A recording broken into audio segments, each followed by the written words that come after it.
This is Hermin Thind, and you are listening to the Matt Balaker's podcast. Hello, good people out there. Thank you once again for tuning into the Matt Balaker podcast.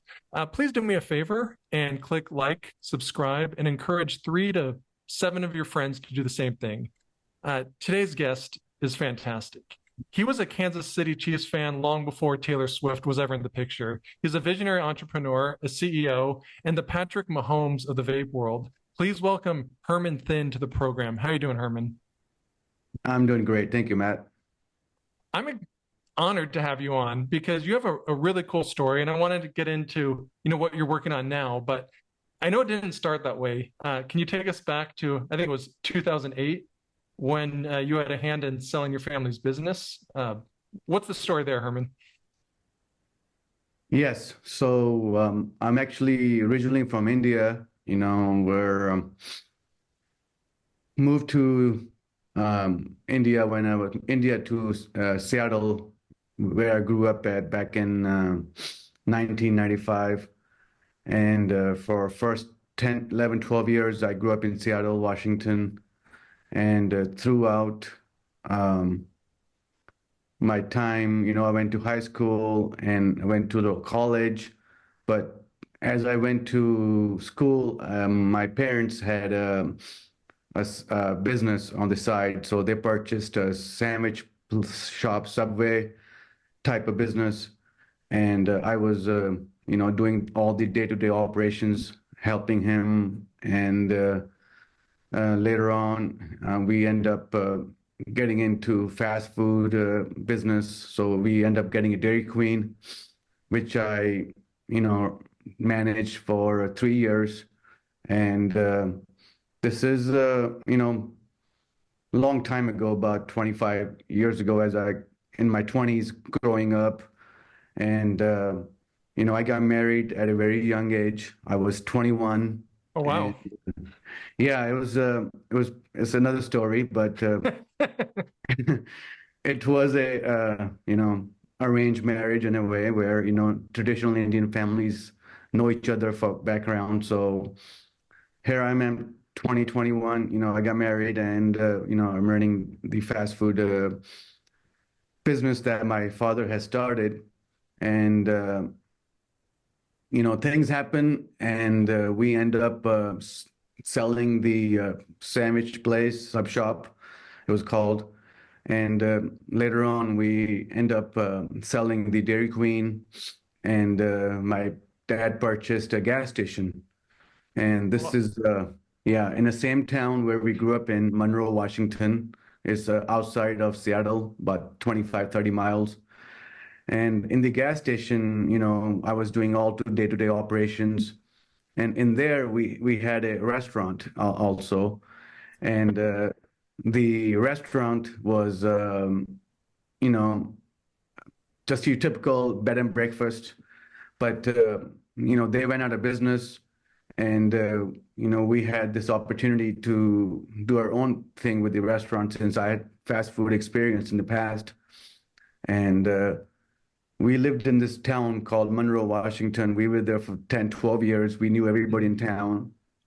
And we figured, why not open up an Indian place and give all the folks, taste of Indian food in I, I there. I love that. So I want to stop briefly because talk about pivots. So you went from Subway shops to Dairy Queen to a gas station. You're like, what the hell? Let's start an Indian restaurant. What was the landscape like when it comes to Indian food in Monroe, Washington at the time, Herman? It was really different. I didn't back then, I don't think a lot of people in Monroe, Washington had tried Indian food and, it was new to them. So we decided to do this. And, you know, in the very beginning, our budget was, 70, $80,000, open up the restaurant, make it work. But, one thing led to another, and we end up spending four to five times what our budget was. Due to some flaws in the engineering, we had to get architect involved. One thing led to another, but end of the day, we spent close to $400,000 getting that restaurant going from ground zero to where, everything was done. And we made a fine dining restaurant. We made it very nice, upscale in a hillbilly town. So So obviously, in the very beginning, everybody came because they knew us. But after 2, 3 months, people stopped coming in. yeah, that's a hard reality because you have friends and they want to support you, Yes, but the restaurant has to kind of fit the clientele. that's Um, right. And that was the biggest mistake we made. We didn't have the right clientele. well, Uh, I love the kind of go for it attitude. I mean, I think a lot of people who move to America are going to have that, and it's fantastic. But I mean, you hit on a very important reality. Like budgets are super easy on an Excel spreadsheet, but when the reality hits and you have inspections or you have labor, food, whatever materials costs you have, it's a whole Definitely. different story. Like I guess what are some of the important takeaways you learned from that experience? I mean, food business is it's a whole different ballpark. You have very thin margins, and you must hit your sales goals for the month, otherwise you're going to start going under. And that's exactly what happened with us. First 2, 3 months we were doing what we expected, and after that, sales started to decline, and here we are. You know, I have this beautiful gas station that's bringing a lot of traffic. Everything's great.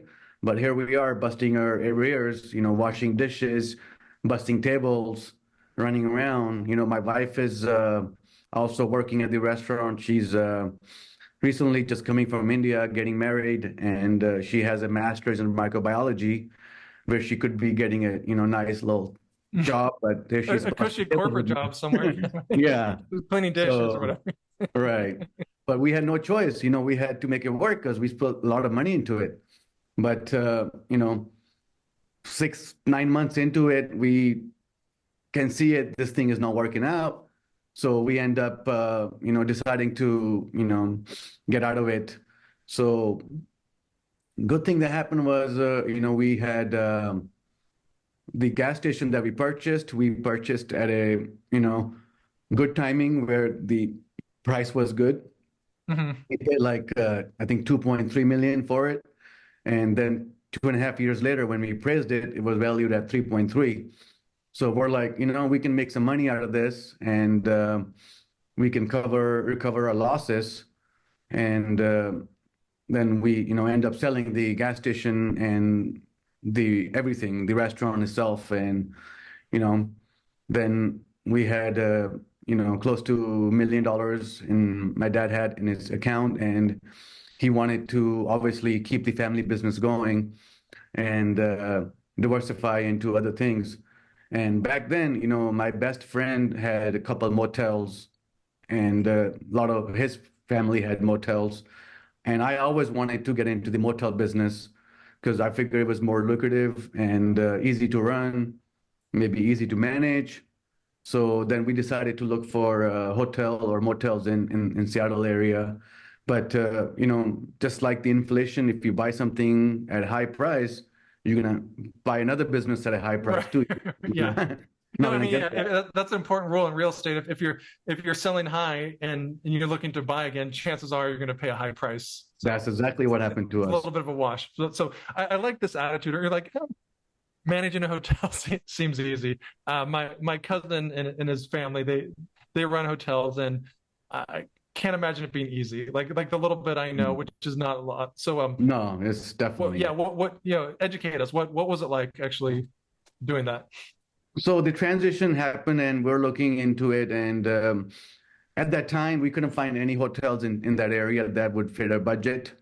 So we're looking outside the box. And one of my dad's friends had recently purchased a motel here in Oklahoma, close to Fort Smith. And he's like, why don't you guys come look at my property? I'm able to buy this for 100,000. No, I'm sorry, $1 million. And it's same amount of property in Seattle would be two and a half. So big difference in money.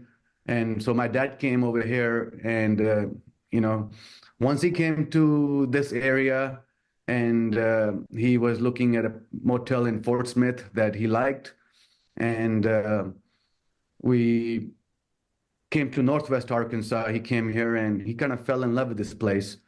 And next thing you know, we're 6, 9 months later, he found a property that he wanted to buy, and he ended up, you know, signing a contract. And we are in the transition into Midwest of America. So Yeah. So let's pause briefly, Hermin, because yes, you're not only transitioning business, going from gas station to fine dining within the gas station, you're right, moving from the Pacific Northwest, a very tech savvy, super expensive area. And meanwhile, your family is from India. So, I mean, you had a big move just to come to the States. And then, sort of on a whim, your parents decide, or your father decides, I'm going to get a hotel. And then we're going to pick up and move to Arkansas. Just correct. culturally, Hermin, like, I mean, before we get into the hotel, what was that move like for you? Oh man, it was depressing. I'll be honest with you. It was, you know, I'm. I remember the day that I came here. I'm actually so at that time once I sold the gas station, I had a degree in ITT, so I got into a corporate world. I wanted to kind of see how that goes. So I had a job at a computer networking. So I was working for this firm, and I was there for 6, 7 months. And I remember my dad called me 12:30. He's like, "We're going to go to Oklahoma to, run this hotel that I'm gonna buy." And he's like, "Can you come here? Help me out, get it started." And then, so the idea was for him to run it, and we will stay back for like a year, then slowly transition. Hmm. But I came here, and at my work, I told my friends, "Hey, I'm gonna go to Oklahoma for a week, and I'll be back." I told all my friends. Guess what? I never went back. I didn't go So, back for 5 years. well, yeah, what was it It was, about it was Oklahoma that it kept you was there? big time, man. Big time culture shock. I had no friends.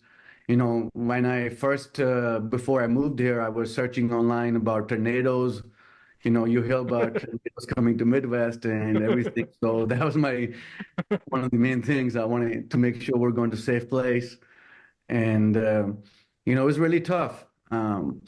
So, starting your life back over again, starting to make new friends. And, it was not hard. It was very depressing. But, what really hurt us is the timing was not the best. So all this move happened around 2006, ending 2006 and 2007. So we moved here, I believe, February of 2007. And so maybe back up a bit. So remember, we had $1 million. We wanted to diversify, maybe buy 2 or 3 businesses. So we end up getting one hotel that I am was staying at. This is called Heritage. Actually, it was called Best Western Inn, and it's in Springdale, Arkansas. So we purchased that, and he put down close to $350,000 for this one property, and rest we get a loan. And then my dad wanted to get another hotel, and we end up getting a property in Russellville, Arkansas. It was a brand new building, a hotel that I was going to build, Holiday Inn Express. And he put down $350,000 as earnest money for the business. And we were to get a loan later on and do the build out and do everything else. And so that was my second business. And third was, my sister also been with me the whole entire life. And, she's been part of us and everything. And he wanted to help her out. And then he took last third of the money, and we helped them to buy a liquor store here in close to us as well. So they were also moved with us. So when we moved in 2007 to Arkansas, We kind of took a big change. We moved to here, and the plan was to stay at the hotel for a couple of weeks and then get a house. Hmm. So, but when we moved here, things started to change as the recession was coming, and the revenues that we were told at the motel were not there, and they started to decline. Eventually, it was Best Western, and we ended up losing the flag. We were not able to do the PI punch list to keep the flag, so we lost the Best Western name, and then we made it independent. No, actually, I'm sorry, we made it to Travelodge. Okay. So we decided the Wyndham family, but by doing that, we lost 25 to 30% of the hotel value because you're going with the big name to much lower name. But we had no choice. So this is in 2007, 8. We're living at the hotel. We're thinking maybe things will change. Hmm. So then, the other property that we were going to buy in Russellville, Arkansas, the Holiday Inn Express, the contract was that we would get a loan and, then we can start building it. So my dad made a really big mistake on the contract. It said the money is non-refundable if you don't get a loan. So he's in the process of getting a loan, and due to the recession, we were not able to get that. Oh gosh. So then the builder and the realtor, they were both in on it, and they told us that since you don't have a loan and your money is non-refundable, you're SOL. Okay. And they did not give us anything, and next thing you know, we lost that $375,000. And then we were, definitely very depressed. And so 2007, 8, 9, and 10, those 4 years, were the hardest years of my life where we're trying to, survive. And remember, I told you we were going to get a house. So that never happened. I end up staying at the hotel for 4 years. And this is like Motel 6. Hmm. What do you want to compare it to? So we're living there. I'm working the night shift. My wife will work the morning shift. And we would just, get by. And same time, we're fighting the attorneys, trying to get that going. And yeah, it was really hard. I was drinking a lot. I was depressed. And, you know, but what do you do? It's life. You can't just give up. So you have to keep going, grind. And Yeah. So I want to jump in, Herman, because yes.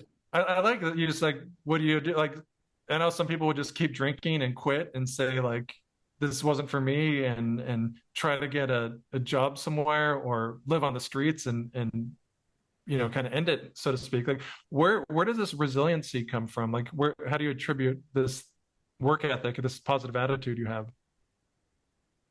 I mean, I'm always, I'm able to overcome the problems and figure out the solutions and figure out how we're gonna, get by at this. So, back then when we living at the hotel, our revenue declined because we lost the, flag. Hmm.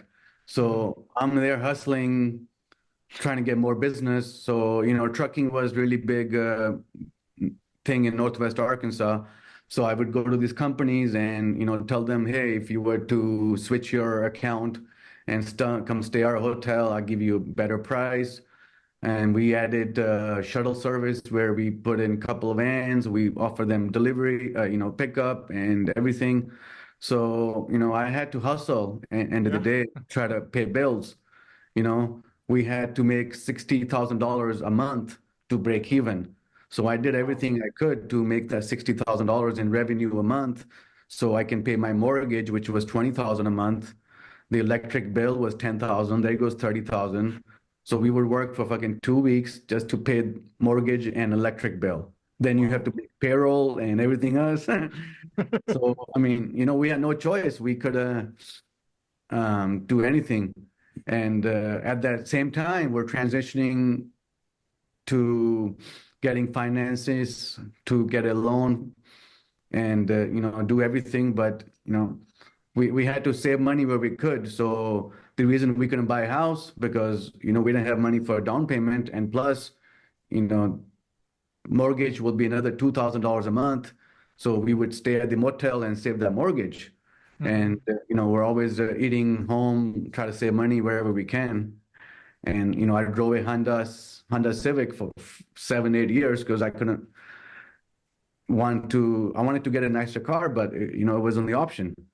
Right. So No, you appreciate the reliability of a Honda. So that's it. you're no longer, working in the hotel business. You had a pretty successful transfer. Can you take us back then, Herman, when you decided to kind of get into the cigarette alternative space? Yeah. So this is 20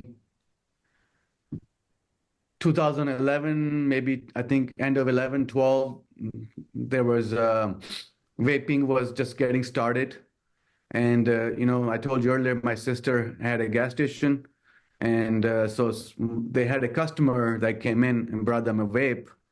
And they're like, hey, can I put some vapes over here and, make some money off of it? And they're like, sure, why not? And so they put a small display and people start buying it.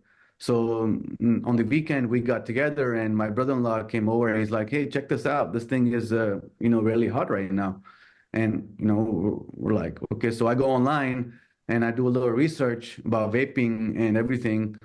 That's where, I learned that this could be something big or could lead into something big. And, at that time, like I told you, we're paycheck to paycheck, struggling, living by figuring out. And then, we had a couple drinks and we're just brainstorming. And, we decided to take a risk. And we're like, what's the worst can happen? We're already rock bottom. Something happens. We'll just That's file true. bankruptcy then. What do you do? We already lost $345,000. Yeah. So, what's the worst can happen, right? So then we decided to, get into vaping business as other people were, starting. And then, we had a line of credit available for like $30,000. So I went to the bank, got me a line of credit. They gave me a check. Then I got a couple of credit cards that I could use the line of credit on. So I ended up saving about 45 to $50,000. And Wow. that's that back then, that was, everything that I could save. And he did the same. And we combined our business together and we opened a vape shop each. I opened mine here at the motel. I took one of my rooms, I took out the furniture, and I put in a couple of showcases. We had this great visibility, big sign, Mhm. and we put in Vapor World. Then underneath the marquee sign, we put down stop smoking, start vaping, live a healthier alternative, Mhm. and next thing people start coming in every day and getting these vapes off of us. And the margins were great.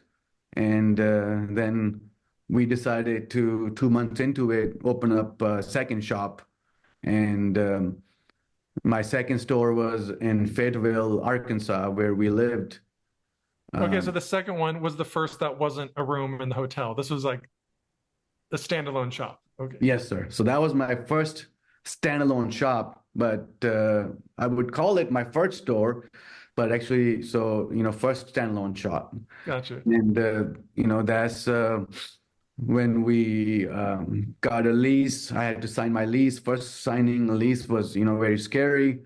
I'm never done anything like it before, Right. and but yeah. So from there, 3, 4 months into it, we decided to we had a few conflicts between me, my sister, and my brother-in-law.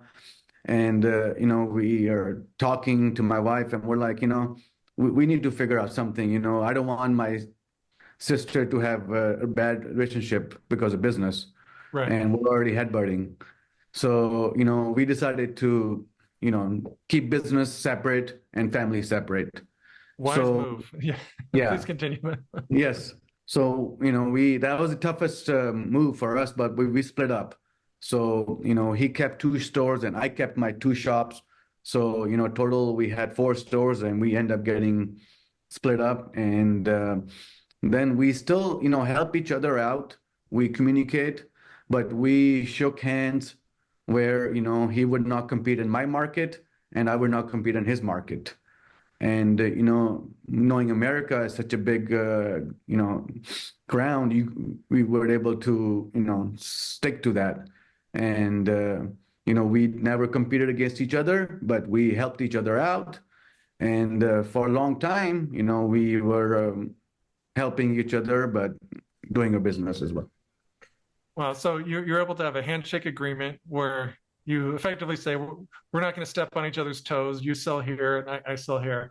You moved Yes. from a hotel to Fayetteville, Arkansas. And you said, yeah, America's a big place. So what became of it? Do you have more than one shop now, Herman? Yes. So for the first year and a half, we had, I remember it was a total of 9 stores. So Wow. from Arkansas, I went to Joplin, Missouri. So in Joplin, Missouri, it's big town, and in being in Midwest, a lot of smokers out there. Hmm. And I signed my lease. This is my second lease, and it's right by the mall, Joplin downtown, like not downtown, but the main area. And this location I found was, one of the best locations, and the rent was like $2,500 a month. To me back then, that was the biggest deal that I would sign and Hmm. be liable to pay that much money in rent. But I knew that business would support itself. So from there, we went further north. So I went to Kansas City. And, always had a vision going into a bigger city, and I would figure, there's more people there. And eventually, we would get more business because of, having a bigger population. So in Kansas City, I opened 4 shops, and I strategically placed them around the city in smaller city towns, Shawnee, Kansas, Overland Park, Independence, Missouri. And for first year and a half, we had about a total of 9 stores. And, this is a new industry. We don't know anything about it or nothing. So only way to learn is, you got to stay with the market. So we would travel to these trade shows on a monthly or if not bi-monthly basis. We would go to Vegas. We would go to, East Coast, California, and attend these conferences. And that's where we made networking with the distributors or the manufacturers of certain brands. And, everybody got to know us because, we back then, not many people have 9 shops. Right. Everybody had one or two, and we already had 8 or 9. So, one of the main successes we had is, we didn't take any money out of the business. So for first 4 years, I kept putting everything back into the company. I didn't even make a paycheck. We never took anything home. I was still living at the motel for a while. Yeah, that was my And question. Yeah, what did you get income from the motel, or what was the motel business at this time? I mean, it was motel would just pay bills. It was paycheck to paycheck. We had the big mortgage of $20,000 a month going to the bank. So, but, the motel really helped me in a lot of different ways. At one point, I had 6 or maybe 7 rooms blocked, and each room would have inventory of the vapor stuff. So one room will have batteries, one room will have e-juice, one room will have mods. So that was my what do you call it, warehouse. I was distributing out of the warehouse where I would, bring my car. I would pack up inventory for the shops and drive them down. I love that ingenuity. They're not empty rooms; they're a warehouse. I mean, yeah, That's beautiful. we had a 100-room property and they were empty most of the time. So I'm like, why not use it then, right? So Absolutely. we used it for everything. So, it was, I remember back at the motel second floor, it was all vapor stuff. And, we made it work because we wanted to survive and get over the hump. And, I came long way, back in Seattle, we had a perfect life. We had everything. We had a gas station and I had a job. My wife had a job and we're both making $25,000 a month. Wow. And we had a really good life. Next thing you know, we gave it all up, moved to middle of nowhere, and we're living in a motel paycheck to paycheck. So it was a really big shock. And my wife was really mad at me. She's like, I can't believe you did this. You followed your dad, you listened to him, this and that. We would get into it.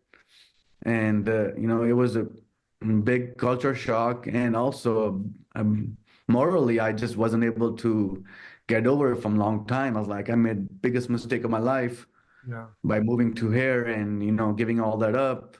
And I'm like, my friends, I got this now. They have this. They have so many gas stations. But, Right. what do? You just live and learn. The glamour of entrepreneurship. So, when was it, Herman, where you actually were able to take a paycheck, or where you felt like, okay, I can breathe a little bit. I have a little bit of comfort, if ever. Did you ever feel that way? Right, right. No, it wasn't until I would say 2018, 2019, 4 or 5 years into it, we started making $4,000 or $5,000 paychecks between me and my wife, and it was yeah at 20 yeah 17 or 18 because I eventually got me a house because back then we had two kids and our third kid was coming and we don't want to raise three kids out of a motel room. Yeah. And so we got a house and I had to make a mortgage payment on it. So we started, making a small paycheck to cover the expense for the house. And, that was it. I didn't get a car till, a lot more into it. But eventually from 10 stores, we did a big push and we end up opening 25 to 30 shops in 2018. And then from 30 stores, stayed at 30 for like maybe a year. And then we did another big push and we opened another 45 to 50 stores. Then we're at 100 stores. And when we're at 100 stores, it's starting to get big where we were recognized and, people just know Vapor Maven a little bit. And, we were at 100 stores for a long time. And at that time, we felt a little scared where we were like, okay, we have something, we'll be okay now. And, this and that. So it's definitely a big learning experience. Yeah, and you still have the Honda, Herman. Yeah, I actually had it for a long time, but I end up giving to one of my managers because his car broke down. So I end up getting um, a new. I think I got a GMC. Something big for families. So we end up getting a nice little setup. But yeah, I still You're remember. you're a true Midwesterner now if you have a GMC. I love it. So I think you're being a little humble. I mean, you went from a hotel to now, close to 200 shops, maybe more. I mean, you're literally one of the biggest names in the business. I mean, I know it's not your nature to just rest on your laurels, but what do you think? Like, what are you most happy about that you did business wise? Like, what sticks out to you? I mean, just the fact that, we're able to build this, big company and how we started this whole thing, from nothing to having 200 stores and, you know, the fact that, I didn't get a loan from the bank. I then went to my aunt or uncle, asked for money. We were all homegrown from everything from, hard work. So, nobody helped us. Nobody guided us. Nobody told me, hey, do this or do that. So we had to hustle. I was traveling, almost every other weekend. I would be gone to trade shows. And, this industry is all about networking and branding. So it took me a long time to learn. I made a lot of mistakes, but end of the day, it's who you know and how you deal with those. And that's the main thing.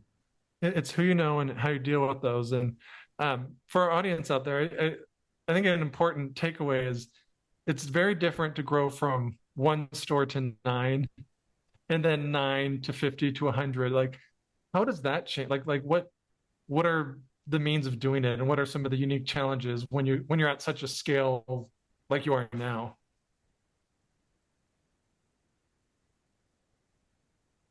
I mean, I just had a vision. I wanted to, make something out of this and make a legacy for, our kids or, so I was hungry, I was really down. I was really hungry and I wanted to keep going. And just one thing led to another. And, it was also a little bit of friendly competition between me and my, brother-in-law.